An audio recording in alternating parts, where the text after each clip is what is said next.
You want to believe that you're enough. You want to believe that other people are safe havens to turn to. You want to believe that this world is a safe place to be. But all too often, you end up with beliefs that you wish you didn't have. You wonder, what's wrong with me? There must be something wrong with me. I'm not enough.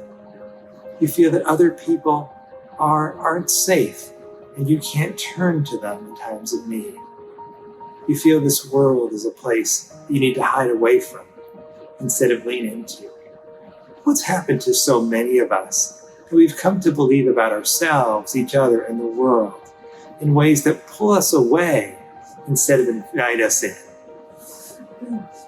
Let me tell you what I think happened. I think this centers around childhood trauma. Let me explain. When you were young, you learned about the world through the eyes of the people around you. You learned about yourself through the eyes of the people around you. Now, children are what we call egocentric, and that doesn't mean selfish. That means that children view themselves as the center of their world. And when things go badly, they often believe they are the source of what went badly. That's why kids so often believe when their parents get divorced, it must be their fault, because they view the world through the lens of it must be all about me, and I must be responsible for everything that's happening around me. Now, if you have a father that comes home every day angry from a rough day at work, and he stumbles over your shoes, and he says, "What the hell's the matter with you, kid? Get those shoes out of here." Right? The child very quickly internalizes that, not as, there must be something up with my dad.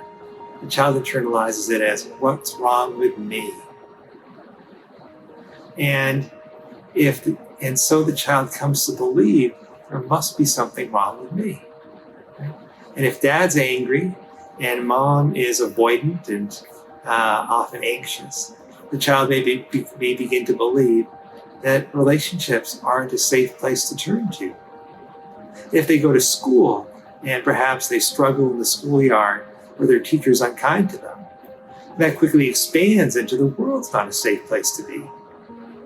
And as kids grow over those 18 years in that environment, they reinforce that belief again and again, so that by the time they're leaving home and entering adulthood on their own, they've got embedded in them these beliefs about themselves, about each other, about our world, that don't allow them to engage, but instead push them toward hiding away, to pulling back in.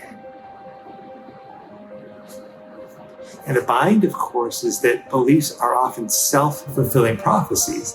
And once we believe something to be true, our tendency is to dismiss evidence to the contrary and to grab a hold of evidence that reinforces what we believe. And so even throughout adulthood, these individuals continue to find evidence to support these beliefs that keep them hiding away. Well, how do we change this? How do we transform together? Let me tell you, these beliefs often are manifested first and foremost through what we feel. If you believe that other people aren't safe, then you're going to feel anxious around other people. Right? And so the way to start to uncover your beliefs is to start to slow down enough to get in touch with what you feel. And then to ask yourself as you have these feelings, and just pause, catch your breath, allow for the feeling, and ask yourself, might there be a belief behind this? Right? So if the driver cuts you off and you find yourself angry, sure, you're angry at the here and now event of what just happened. But is there something more behind it? As you pause and catch your breath and just get in touch with that anger and just become curious. Perhaps there's a belief behind this that might be, nobody ever sees me. It's like I'm invisible to the world around me. Just become aware of what belief might be behind that and bring your care, your kindness, and your compassion to yourself as you come in contact with the beliefs that reinforce you hiding away. And all of a sudden, you start to bring yourself the care that was lacking so early in life. And as that care comes to you, you start to feel an increased sense of safety. And as that happens, you start to begin to change your beliefs as the world and other people and you become a safer place to be. That's how you change and transform from believing in ways that scare you out of being you into feeling safe enough in this world to fully become who you are.